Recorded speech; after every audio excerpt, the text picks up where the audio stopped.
नमस्कार, फाइटर समाचार में आपका स्वागत है। पेश आज 11 अगस्त शाम 7 बजे राजस्थान की खास खबरें। राजस्थान लोक सेवा आयोग द्वारा स्कूल लेक्चरर प्रतियोगी परीक्षा 2022 फिजिक्स का काउंसलिंग के बाद अंतिम परिणाम जारी कर दिया है। कुल 71 अभ्यर्थियों की मुख्य सूची जारी की गई है। 29 को आरक्षित सूची में शामिल किया गया है। इन सभी के रोल नंबर, मेरिट क्रमांक तथा कट ऑफ मार्क्स आयोग की वेबसाइट पर उपलब्ध हैं। आयोग सचिव ने बताया कि फिजिक्स विषय के अंतर्गत पात्रता की जांच के लिए विचारित सूची 6 अप्रैल 2023 को जारी की गई थी। इस विचारित सूची में अस्थायी रूप से सम्मिलित अभ्यर्थियों की पात्रता जांच काउंसलिंग के माध्यम से करवाई गई। पात्रता जांच और काउंसलिंग के बाद कुल 71 अभ्यर्थियों को मुख्य सूची में सफल घोषित किया गया है।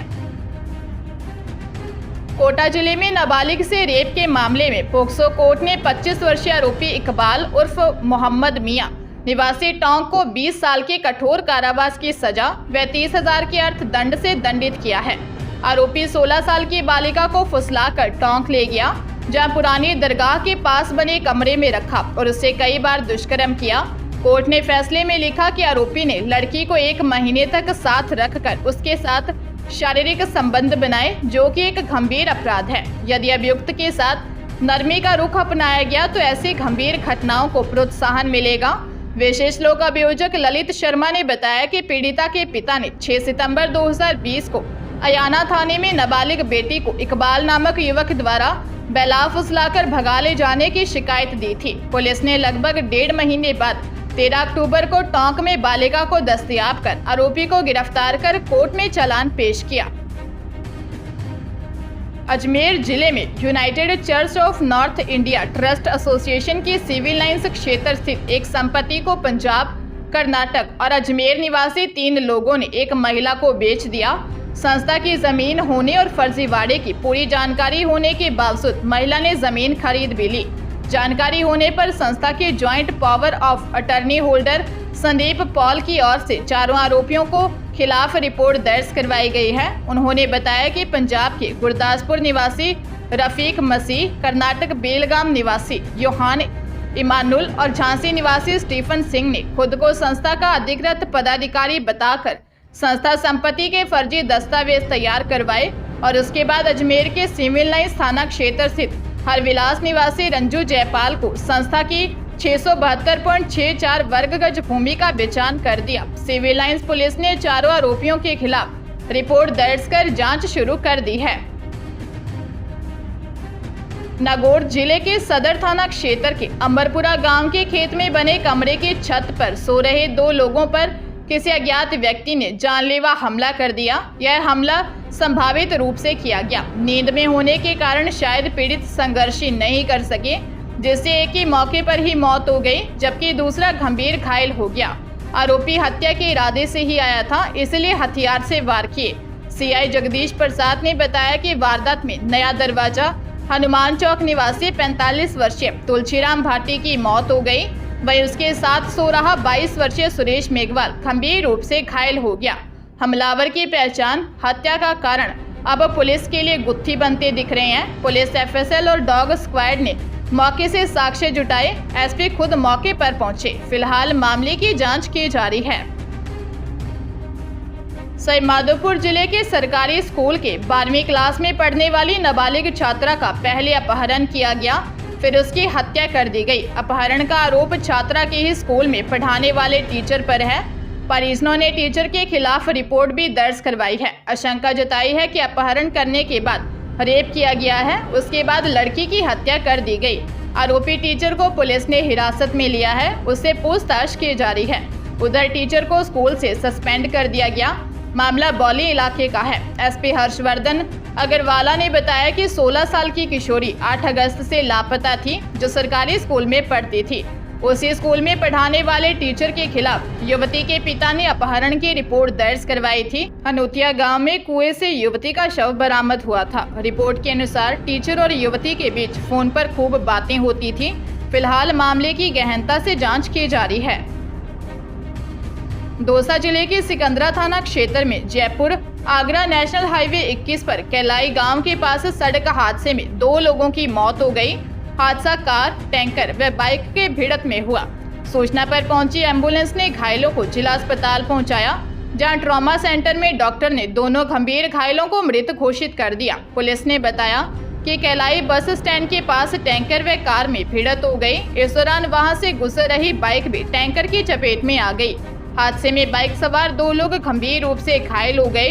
जिला अस्पताल में इलाज के दौरान 24 वर्षीय गौरव वाल्मीकि निवासी रैनवाल व 40 वर्षीय स्वाई सिंह भाटी निवासी झोटवाड़ा जयपुर ने दम तोड़ दिया। पुलिस मामले की जांच कर रही है। जयपुर में गैंगस्टर गैंग के बदमाश ने बाप बेटों को फोन पर धमकाकर रंगदारी मांगी है। बदमाश ने पीड़ित को कॉल कर कहा कि 10 लाख रुपए की सुपारी मिली है, तीनों में से कौन मरना चाहता है। पीड़ित ने मोबाइल नंबर के आधार पर बदमाश के खिलाफ प्रतापनगर थाने में रिपोर्ट दर्ज करवाई है। पुलिस ने बताया कि सेक्टर 8 प्रतापनगर निवासी संतोष कुमार ने बताया कि 8 अगस्त की शाम को उनके मोबाइल पर अनजान व्यक्ति ने कॉल किया। उसने कहा कि मैं गैंगस्टर गैंग का सदस्य बोल रहा हूं, मुझे तेरे को और तेरे दोनों बच्चों में से किसी एक को जान से मारने के लिए 10 लाख रुपए की सुपारी मिली है, तुम तीनों में से कौन मरना चाहता है। बदमाश ने कहा सुबह तक तीनों में से एक को मारना है, अगर तुम मुझे 10 लाख रुपए से ऊपर रुपए देते हो तो मैं तुमको मारने की सुपारी देने वाले को मार दूंगा। आरोपी ने 3 बार कॉल कर धमकाया। इसके बाद उनके दोनों बेटों को भी इसी प्रकार के धमकी भरे कॉल किए। प्रतापनगर थाना पुलिस मामले की जांच में जुट गई है।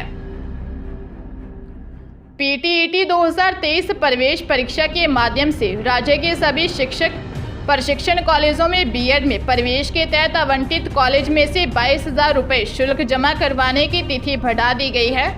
अब 14 अगस्त तक आवंटित कॉलेज के लिए ऑनलाइन फीस और डॉक्यूमेंट अपलोड किए जा सकेंगे। वही आवंटित कॉलेज में ऑनलाइन रिपोर्टिंग अब 17 अगस्त तक की जा सकेगी। अपवर्ड मूवमेंट की अंतिम तारीख 21 अगस्त को रहेगी।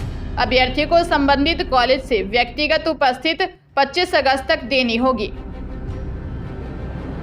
अजमेर जिले में घर के बाहर गली में खेल रहे एक 1.5 वर्षीय मासूम को तेज रफ्तार पिकअप ने टक्कर मार दी। हादसे में घायल मासूम को परिजन व स्थानीय लोग जीएलएन हॉस्पिटल लेकर पहुंचे, जहां डॉक्टरों ने बच्चे को मृत घोषित कर दिया। टक्कर मारने वाले पिकअप चालक की पहचान भी ग्रामीणों ने कर ली है। बजवासा परबतसर निवासी नौरत राम का 1.5 वर्षीय बेटा देवांश चौहान घर के बाहर गली में खेल रहा था। उसके साथ में मोहल्ले के अन्य बच्चे भी खेल रहे थे। इसी दौरान एक तेज रफ्तार पिकअप ने 1.5 वर्षीय देवांश को टक्कर मार दी, जिससे मासूम की मौत हो गई। देवांश अपने माता पिता का इकलौता बेटा था। उससे बड़ी 2 बेटियां हैं। बेटे की मौत के बाद से मां शांति देवी का रो रो कर बुरा हाल है। पुलिस मामले की जांच कर रही है। बीकानेर के जयनारायण व्यास कॉलोनी एरिया में देर रात हुए मर्डर के बाद इलाके में सनसनी फैल गई। फिलहाल पुलिस अलर्ट पर है, लेकिन अब तक कोई गिरफ्तारी नहीं हो सकी है। व्यास कॉलोनी के गोल मार्केट पर वंडरपुरी टी शॉप पर 2 युवकों में आपसी कहासुनी हो गई। इस दौरान गंगा शहर निवासी यश ओझा पर चाकू से हमला किया गया। गंभीर चोट लगने पर उसे आसपास के लोग पीवीएम अस्पताल के ट्रॉमा सेंटर लेकर पहुंचे, जहां उसे मृत घोषित कर दिया। बीच बचाव करने पहुंचे सुभाषपुरा निवासी प्रियांशु को भी चोट लगी है। उसका पीवीएम अस्पताल में इलाज चल रहा है। एक अन्य युवक मौके से फरार हो गया। पुलिस अभी ये पता लगाने में जुटी है कि हमला करने वाले कौन थे। आसपास लगे सीसीटीवी फुटेज देखे जा रहे हैं। बताया जा रहा है कि पुलिस को हमलावरों का पता चल चुका है और दबिश दी जा रही है। कुछ युवकों को हिरासत में लेकर पूछताछ भी की जा रही है। धौलपुर जिले के निहालगंज थाना क्षेत्र के जिरोली फाटक के पास 2 बाइक पर सवार होकर आए 4 बदमाशों ने एक फाइनेंस कर्मी के साथ लूट की वारदात को अंजाम दिया है। बाइक सवार बदमाश फाइनेंस कर्मी से मारपीट कर 1,88,000 रुपये से भरा बैग छीनकर भाग गए। पीड़ित की सूचना पर सीओ सिटी सुरेश सांखला के साथ निहालगंज और सदर थाना पुलिस मौके पर पहुंची, जहां पीड़ित फाइनेंस कर्मी अमित निवासी कामा ने बताया कि वह भारत फाइनेंस कंपनी का कर्मचारी है। वह पुरानी से कलेक्शन के पैसे लेकर वापस धौलपुर आ रहा था।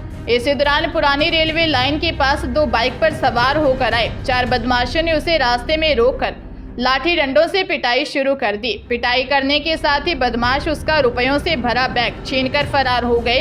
सीओ सिटी ने बताया कि मामले की जांच जारी है। जल्द ही मामले का खुलासा कर दिया जाएगा।